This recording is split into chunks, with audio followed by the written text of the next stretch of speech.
사도신경 신앙 고백함으로 수요일 저녁 예배 드리겠습니다.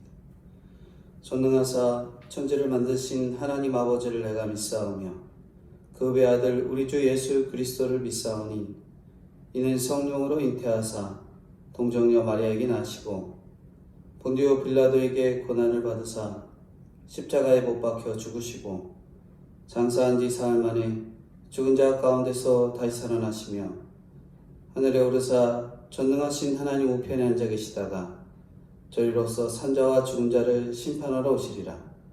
성령을 믿사오며 거룩한 공예와 성도가 서로 교통하는 것과 죄를 사하여 주시는 것과 몸이 다시 사는 것과 영원히 사는 것을 믿사옵나이다. 아멘. 기도하겠습니다. 거룩하신 주님, 은혜와 사랑을 진심으로 감사합니다. 연약하고 나약한 저희에게 믿음을 더하시고 믿음을 더하여 주시기 위해 여러 환경과 형편과 처지를 허락해 주신 주님, 그 가운데서 저희는 기도하며 주님 앞에 매달려 믿음으로 나아가는 길밖에 없음을 깨닫는 저희들이 될 수 있도록 은혜로 함께하여 주시고 인도해 주옵소서. 늘 하나님의 성도로 지혜로운 다소처녀와 같이 준비되게 하시고 주님께서 주신 달란트를 갖고 5달란트와 2달란트를 더 남겼던 그 종들과 같이 저희들도 하나님께서 맡겨주신 사명과 주님께서 주신 귀한 달란트를 가지고 하나님의 일에 충성되이 걸어가는 저희들 되게 하여 주시고 내 욕심대로 내가 하고 싶은 대로 욕심의 삶이 아닌 하나님께서 맡겨주신 귀한 삶을 하나님 사명을 갖고 기쁨으로 걸어가는 또한 주님의 맡겨주신 그 일에 충성되이 걸어가는 저와 성도님들 될 수 있도록 은혜를 함께하여 주시고 인도해 주옵소서. 특별히 코로나의 환경 속에서 저희들의 믿음이 흔들리지 않게 하시고 날씨가 추운 가운데서도 저희들의 건강을 지켜주셔서 하나님을 섬기는 일에 어려움 없도록 주님 은혜로 함께하여 주시고 인도해 주옵소서. 감사드리오며 거룩하시고 은혜가 풍성하신 예수님의 이름으로 기도드리옵나이다. 아멘. 성경 말씀 보겠습니다. 성경 말씀은 로마서 8장 18절 로마서 8장 18절부터 26절까지 제가 봉독해 드리겠습니다. 로마서 8장 18절부터 26절까지 제가 봉독해 드리겠습니다. 로마서 8장 18절 생각하건대 현재의 고난은 장차 우리에게 나타날 영광과 비교할 수 없도다. 피조물이 고대하는 바는 하나님의 아들들이 나타나는 것이니 피조물이 허무한데 굴복하는 것은 자기 뜻이 아니요 오직 굴복하게 하시는 이로 말미암음이라. 그 바라는 것은 피조물도 썩어짐의 종노릇한 데서 해방되어 하나님의 자녀들이 영광의 자유에 이르는 것이니라. 피조물이 다 이제까지 함께 탄식하며 함께 고통을 겪고 있는 것을 우리가 아느니라. 23절입니다. 그뿐 아니라 또한 우리 곧 성령이 처음 익은 열매를 받은 우리까지도 속으로 탄식하여 양자될 것 곧 우리 몸의 속량을 기다리느니라. 우리가 소망으로 구원을 얻었음에 보이는 소망이 아니니 보는 것을 누가 바라리요. 만일 우리가 보지 못하는 것을 바라면 참음으로 기다릴지니라. 이와 같이 성령도 우리의 연약함을 도우시라니 우리는 마땅히 기도할 바를 알지 못하나 오직 성령이 말할 수 없는 탄식으로 우리를 위하여 친히 간구하시느니라. 아멘.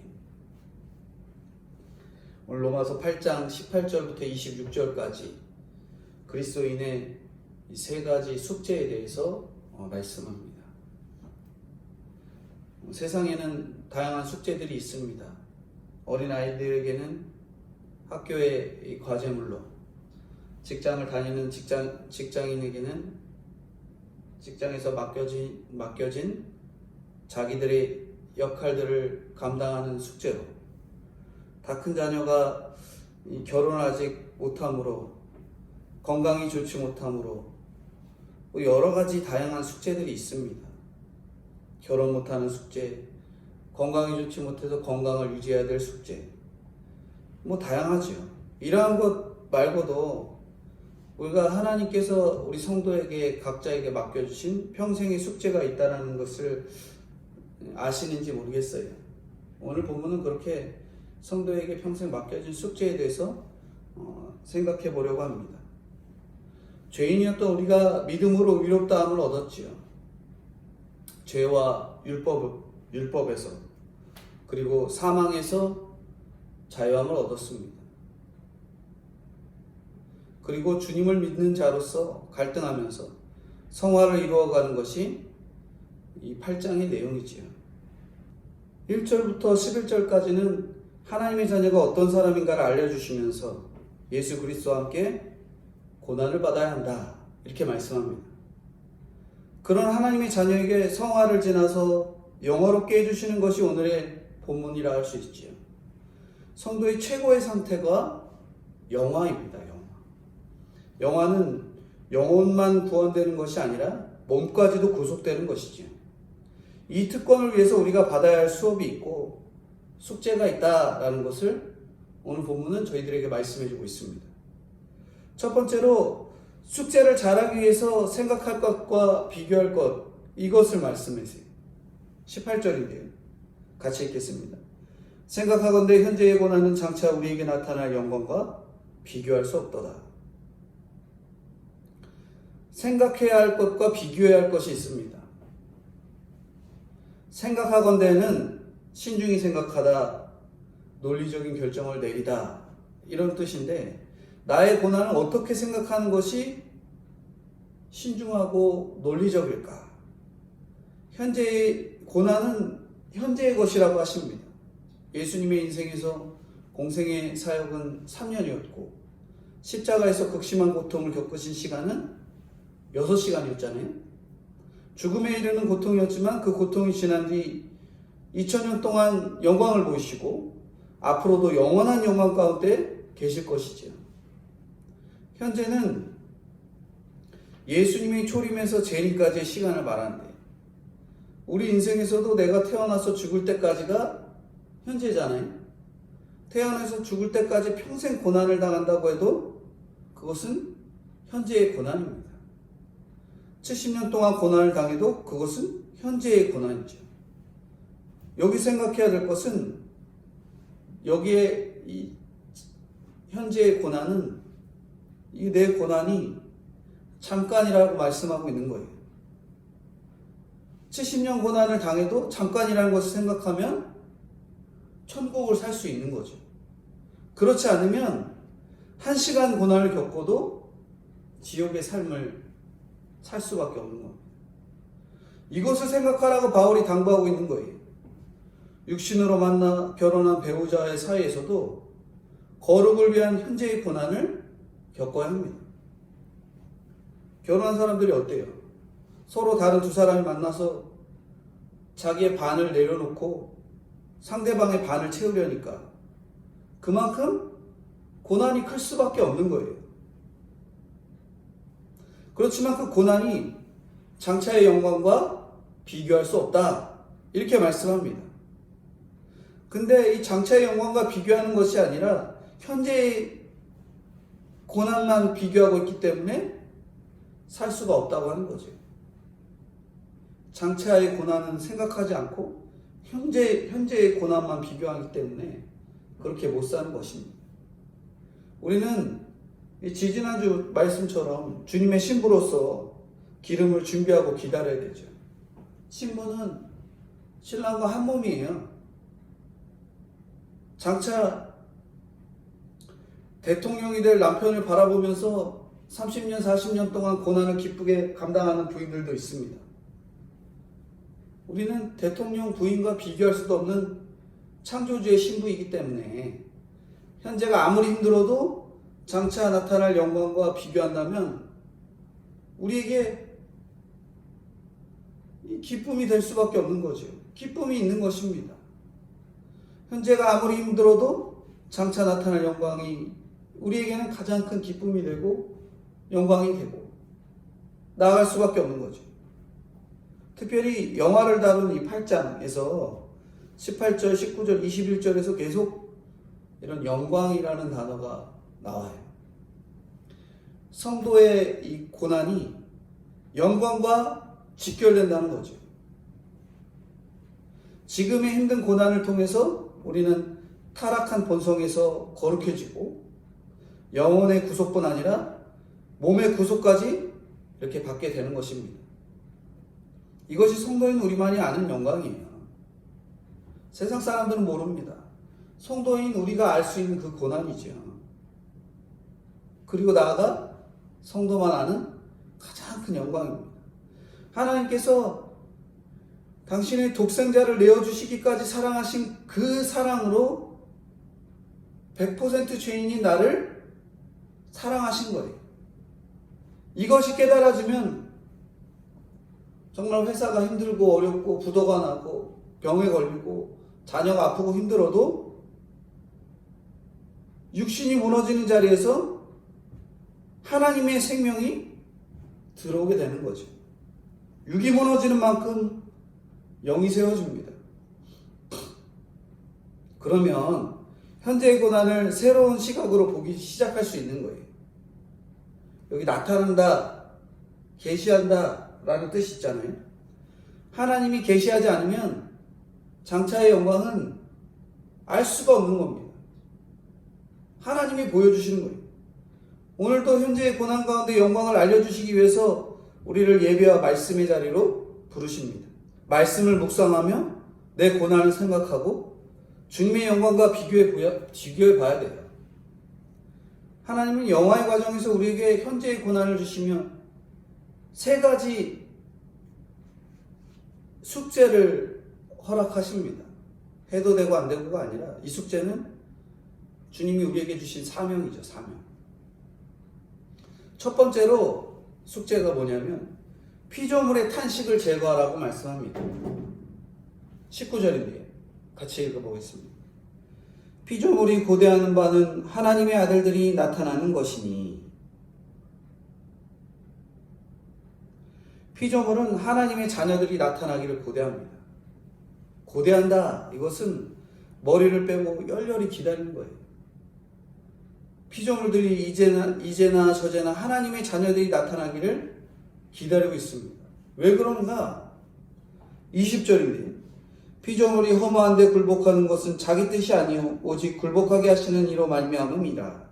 수많은 예술가들이 자연을 찬양하고 사람들은 아름다운 자연을 보기 위해서 찾아가고 또 찾아가죠. 그러나 막상 그 자연 속에 들어가 보면 먹이사슬로 이루어진 약육 방식의 세계를 볼 수 있습니다. 아름다운 산으로 덮인 바닷속에서도 정말 서로 먹고 먹히는 피비린내 나는 전쟁이 일어나죠. 서로 잡아먹고 공격하고 도망다니고 살기 위해 전쟁이 연속이죠. 창세기 3장 17절부터 18절을 보면 제가 읽어드리겠습니다. 아담에게 이르시되 내가 내 아내의 말을 듣고 내가 내게 먹지 말라는 나무의 열매를 먹었음즉 땅은 너로 말미암아 저주를 받고 너는 내 평생의 수고해야 그 소산을 먹으리라. 땅이 내게 가시덤불과 엉겅퀴를 낼 것이라. 내가 먹을 것은 밭의 채소인즉. 이렇게 말씀합니다. 인간의 타락과 함께 땅도 저주를 받은 거죠. 인간에게 축복으로 주어진 자연이 인간의 수고를 요청하는 대상이 된 거예요. 굴복하게 하시는 이로 말미암아 피조물도 허무한데 굴복하게 됐다는 것이 이 뜻이에요. 아담과 하와의 범죄함으로 더불어 살아가야 할 인간과 자연이 타락을 한 거죠. 인간은 자연을 훼손하고 오염시키고 자연 폭풍과 산사태, 천재지변으로 인간을 위협하는 이런 대상이 된 것입니다. 옛날에 엄청 유명했던 문제가 있잖아요. 광우병 문제. 광우병은 소의 뇌가 스펀지처럼 이렇게 녹아서 발작하다가 죽는 그런 질병인데 그 무서운 병이 소에 국한되지 않고 양이나 닭은 물론 사람에게까지 전염된다 이런 말까지 나왔잖아요. 현재까지 드러난 병의 원인은 소에게 다른 죽은 소의 뼈와 고기를 섞어 만든 사료를 먹었기 때문에 그렇다라고 말하는데, 소가 원래 뭐 먹는 동물입니까? 풀 먹잖아요. 풀 먹고 채식 동물이잖아요. 그런 소한테 썩은 고기, 다른 고기 섞어서 만든 사료를 먹였기 때문에 이 뇌를 녹이는 무서운 병이 이렇게 생겼다는 거예요. 인간의 무지와 자만이 부른 재앙이 바로 이 광우병이라 할 수 있습니다. 뿐만이겠어요. 지금의 전염병 또한 인간의 무지가 부른 재앙에 가깝습니다. 우리가 얼마나 하나님이 주시고 먹으라 하고 조심해야 하고 다양한 것들을 성경을 통해서도 알려주지만 우리가 욕심이 얼마나 많아요. 이런 거 있으면 먹어보고 싶고 저런 거 있으면 또 먹어보고 싶고 욕심 부리고 욕심 부리다 결국에 어마어마한 병들이 생겨나고 그런 병으로 인해 수많은 사람들이 죽어가는 거죠. 우리는 먹고 마셔도 되는 것과 안 되는 것을 구분하지 못하는 이런 몰상식의 시대에 살고 있습니다. 인간의 자연 모든 피조물이 험한 데 굴복해서 자기 몸을 해하고 자기 몸을 해하는 술을 마시고 담배를 피우고 스스로 썩어짐의 종노릇을 하는 거예요. 그것이 죄와 타락의 결과라는 것을 모르는 거예요. 21절입니다. 그 바라는 것은 피조물도 썩어짐의 종노릇한 데서 해방되어 하나님의 자녀들의 영광의 자유에 이르는 것이니라. 그래서 인간의 구원은 자연의 구원으로 연결이 됩니다. 내가 구원되지 않으면 자연도 구원될 수 없는 거예요. 그렇기 때문에 피조물의 영광의 자유에 이르기 위해서 하나님의 자녀인 나를 고대하는 거예요. 집에 키우는 화분의 식물이 죽으면 주인이 제대로 관리해주지 않은 주인 책임이 있잖아요. 동물들도 마찬가지입니다. 대부분 주인의 실수로 죽게 돼요. 피조물은 스스로 절대 자기의 생명을 보장받을 수 없습니다. 주인이 죽이면 죽을 수밖에 없는 거예요. 물을 안 주고 춥게 내버려 두면 화분의 식물이 죽잖아요. 그래서 피조물이 머리를 빼고 하나님의 자녀들이 나타나기를 고대하는 겁니다. 나를 구원해 주지 않을까. 그렇게 해서 안타깝게 우리를 쳐다보고 있는 거예요. 22절인데요. 피조물이 다 이제까지 함께 탄식하며 함께 고통을 겪고 있는 것을 우리가 아느니라. 유명한 목사님 한 분이 이런 얘기를 해주셨어요. 일본의 수도원에 나무에다가 12그루의 나무에다가 12제자의 이름을 쭉 걸어놨대요. 베드로, 요한, 야고보, 유다 이렇게 12제자 이름을 쭉 걸어놓은 거예요. 이상하게 이 12그루의 나무 중에 이 가룟 유다의 팻말이 붙은 나무가 자꾸 말라 죽더라는 거예요.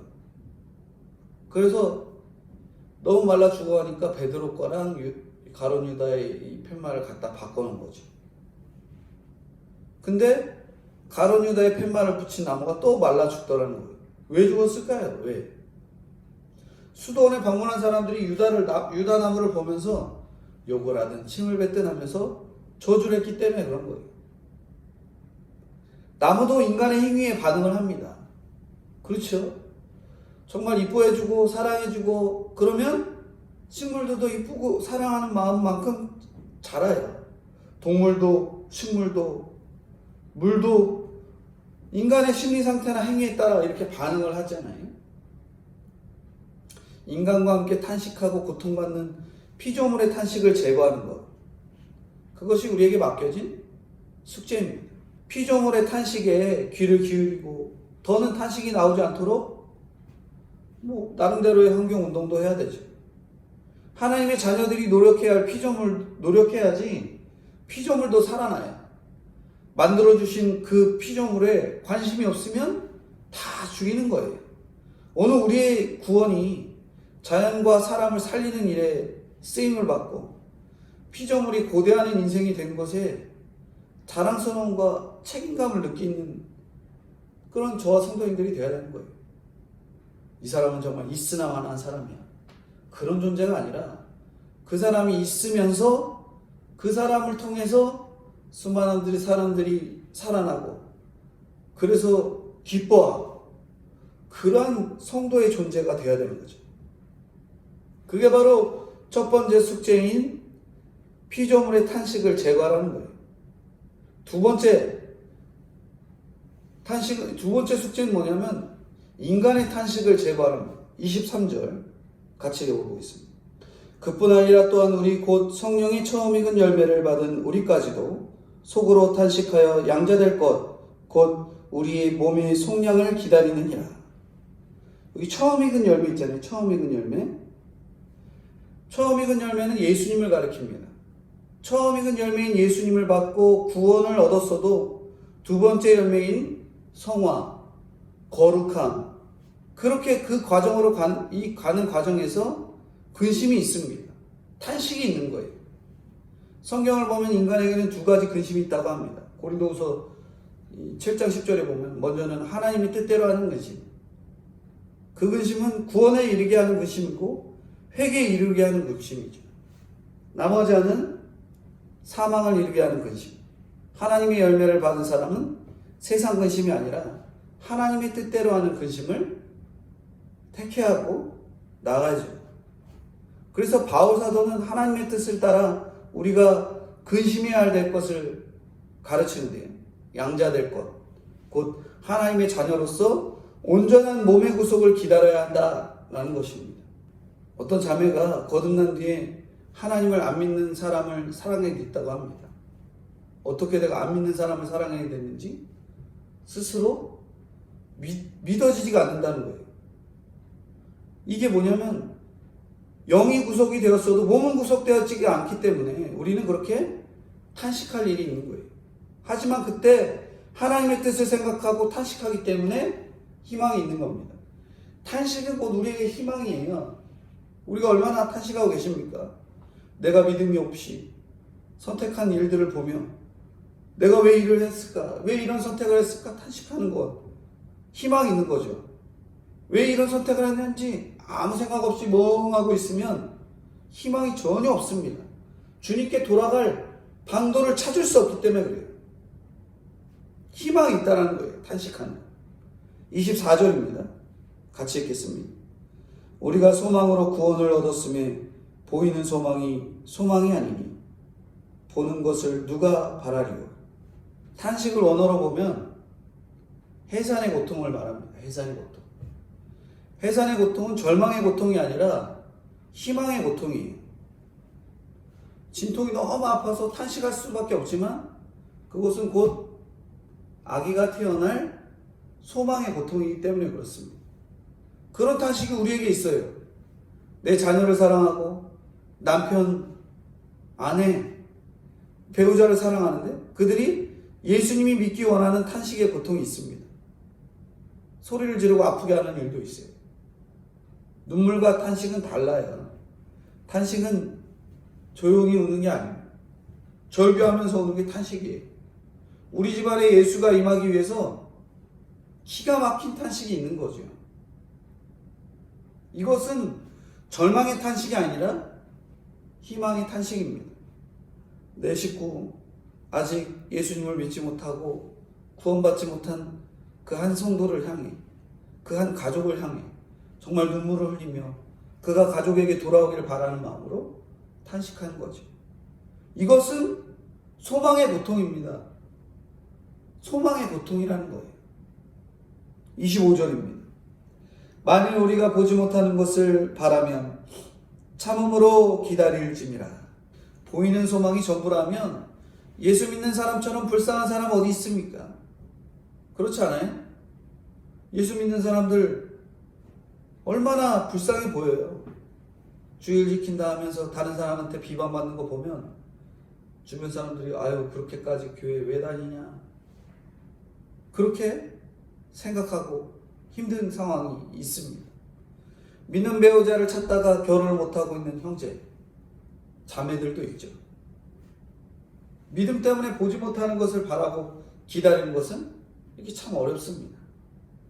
홍기가 늦어져도 믿음 때문에 참고 기다리는 이들이 있다면 기다린 만큼 주님이 친히 보여주실 장차의 영광이 있으실 것을 믿고 바라셔야 돼요.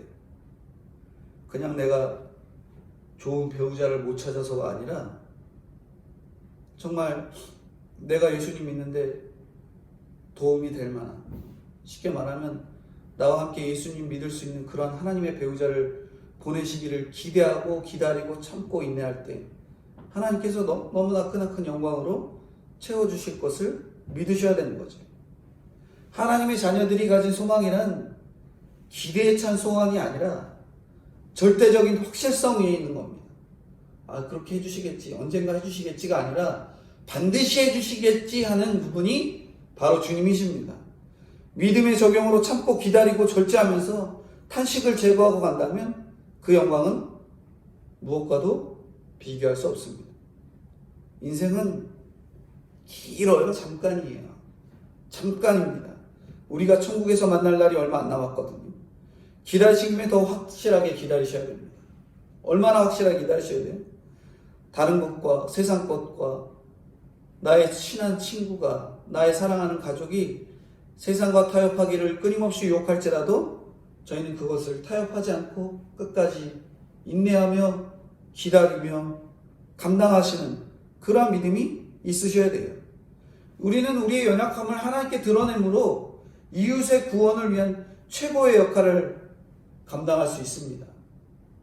그럴 때 우리의 탄식은 구원을 위한 소망의 탄식이 될 것입니다. 우리 현재의 고난을 통해서 모든 사람이 장차의 영광을 보도록 이끌 수 있는 거예요. 나의 탄식이 구원을 위한 소망의 탄식이 되도록 끊고 참고 기다리는 훈련을 열심히 해내는 저희가 되어야 되는 거죠. 두 번째로 말하는 이 숙제가 인간의 탄식을 제거하랍니다. 마지막 세 번째로 말하는 숙제가 뭐냐면 성령 하나님의 탄식을 제거하라고 말씀합니다. 26절 같이 읽겠습니다. 이와 같이 성령도 우리의 연약함을 도우시나니 우리는 마땅히 기도할 바를 알지 못하나 오직 성령이 말할 수 없는 탄식으로 우리를 위하여 친히 간구하시느니라. 우리를 위하여 성령 하나님도 탄식하십니다. 내가 마땅히 기도할 바를 알지 못하기 때문에 탄식하세요.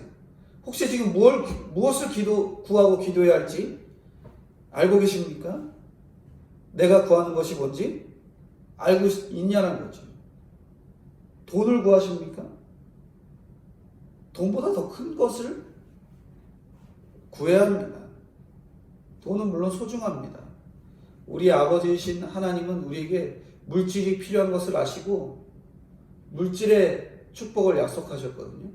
나가도 들어와도 떡반죽까지도 복을 주겠다고 약속한 분이 하나님이시잖아요.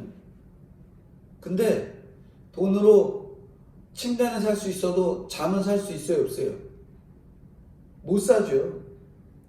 책은 살 수 있지만 지혜를 살 수 없습니다. 책 아무리 쌓아놓는다고 해도 산더미같이 쌓아놓는다고 해도 내가 그 책 다 안 읽으면 그 책은 아무 무용지물이에요. 비싸고 맛있는 음식은 살 수 있지만 입맛은 살 수가 없지요. 돈 없이 김치 하나 넣고 밥을 맛있게 먹을 수 있다면 그게 얼마나 큰 축복이에요. 침대를 구하지 않고 단잠을 구해야 됩니다. 책을 구하지 않고 지혜를 구해야 됩니다.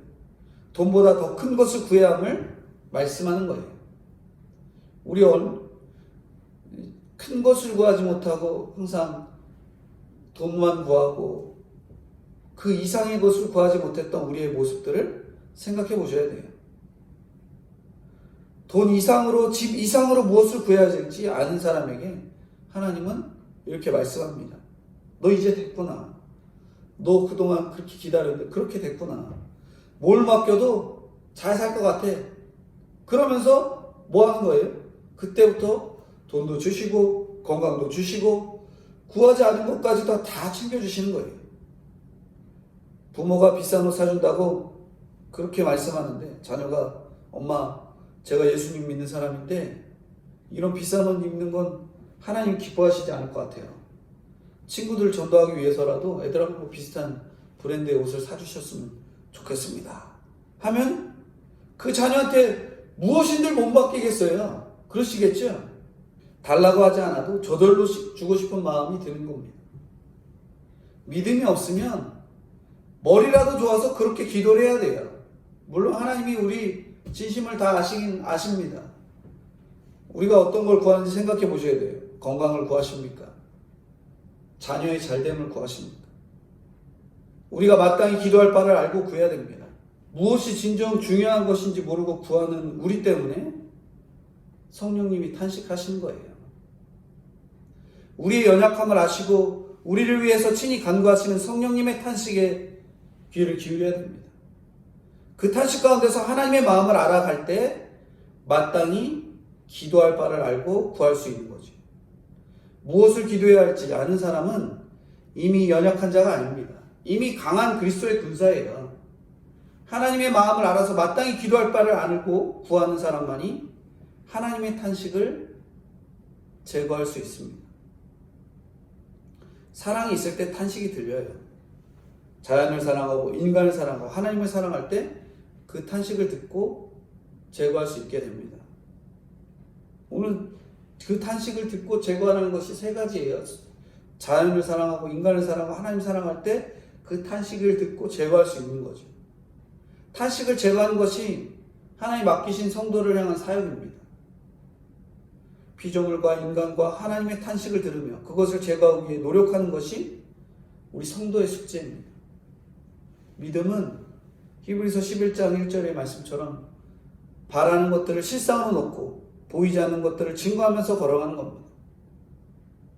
천국 맛을 본 성도들은 한결같이 탄식하며 영화의 길을 사모함으로 믿음의 여정을 걸어가요. 소망은 언제나 그렇게 되었으면 좋겠다라는 기대의 소원이 아닙니다. 우리의 소망은 절대적인 확실성, 반드시 구원하시려는 하나님의 약속을 믿고 나아가는 그 위에 있습니다. 장차의 영광은 반드시 있음을 기억하시고 어떠한 시험과 어떠한 탄식 가운데서도 흔들리지 아니하시는 믿음의 성도님들이 되어야 될 것들을 말씀해주고 있습니다. 기도하겠습니다. 거룩하신 주님, 주님의 은혜와 사랑을 감사합니다. 현재의 고난은 장차의 영광과 좋게 비교할 수 없다고 말씀하신 주님, 하나님의 자녀인 우리에게 왜 고난이 오는지 현재의 고난의 이유를 가르쳐 주시니 감사합니다. 또한 현재의 고난이 아무리 힘들어도 잠깐이라고 말씀해 주시니 주님 감사합니다. 현재의 고난이 장차의 영광과 비교할 때 어떤 것도 참고 기다릴 수 있다는 것을 아는 믿음의 성도님들이 될 수 있도록 주님 은혜로 함께하여 주시고, 가난하고 병에 걸리고 그런 어려운 환경 가운데서도 믿음으로 참고 기다린다면 비교할 수 없는 영광이 있는 것을 믿는 저와 성도님들 될 수 있도록 은혜로 함께하여 주시고 인도해 주옵소서. 아직 내 몸의 구속이 온전히 이루어지지 않아서 탄식할 일이 있습니다. 내 속사람의 탄식이 들려지게 하옵시고, 탄식이 있을지라도 그것은 절망의 고통이 아닌 소망의 고통이라고 말씀해 주셨으니 바라는 것들을 실상으로 놓고 보이지 않는 것들을 증거하며 앞으로 나아가는 믿음의 자녀들이 될 수 있도록 은혜로 함께하여 주시고 인도해 주옵소서. 하나님을 사랑하기에 피조물의 탄식이, 힘든 사람의 탄식이 내게 들리기를 원하오니 마땅히 기도할 바를 알지 못하는 나를 위해 친히 간구하시는 하나님의 탄식이 들리기 원하오니 주님 은혜로 함께하여 주시고 붙들어 주옵소서. 하나님의 자녀로서 피조물의 탄식을 제거하고 힘든 사람들의 탄식을 제거하는 저희들이 될 수 있도록 주님 은혜로 붙들어 주시고 인도해 주옵소서. 또한 이제는 하나님의 이름을 알아서 마땅히 구할 것을 구하고 하나님의 탄식이 그쳐지는 인생을 살아가도록 주님 은혜로 붙들어 주시고 인도해 주옵소서. 오늘도 성령님을 통해 친히 가르치시고 간구하시는 주님의 은혜에 감사드리오며, 특별히 기도하는 것은 이 코로나 바이러스가 점점 사그러드는 것이 아니라 너무나도 커져가고 있는 상황에 있습니다. 주님 불쌍히 여겨주시고 연말에 있을 귀한 예배들이 이 코로나 바이러스로 인해 정말 힘들고 어려운 상황에 놓였사오니 주님 불쌍히 여겨주사 빨리 잠식될 수 있도록 주님 은혜를 더하여 주시고 백신도 빨리 공급되어 예배드리는 일이 정말 조속히 잘 해결될 수 있도록 주님 은혜로 붙들어 주시고 인도해 주옵소서. 차별금지법, 낙태허용법 또한 주님께서 불쌍히 여겨주사 이 대한민국에 하나님께서 창조의 원리를 벗어난 세상의 법들이 제정되지 않도록 주님 불쌍히 여겨주시고 그러한 법들이 제정되지 않도록 은혜로 역사하여 주시옵소서. 감사드리오며 거룩하시고 은혜가 풍성하신 예수 그리스도의 이름 받들어 기도드리옵나이다. 아멘. 코로나 바이러스가 계속되고 있습니다. 방역수칙을 잘 지켜주시고 그리하여서 점점 사그라들게 하셔서 예배 또한 전처럼 안전하게 잘 드릴 수 있도록 은혜 가운데 함께 해달라고 늘 간구하시는 저와 성도님들이 다 되어야 되겠습니다. 주님 가르쳐 주신 기도로 예배 바치겠습니다. 하늘에 계신 우리 아버지여, 이름이 거룩히 여김을 받으시오며 나라의 임하옵시며 뜻이 하늘에서 이룬 것 같이 땅에서도 이루어지이다. 오늘날 우리에게 일용할 양식을 주옵시고 우리가 우리에게 죄 지은 자를 사하여 준 것 같이 우리의 죄를 사하여 주옵시고 우리를 시험에 들게 하지 마옵시고 다만 악에서 구하옵소서. 대개 나라와 권세와 영광이 아버지께 영원히 있사옵나이다. 아멘.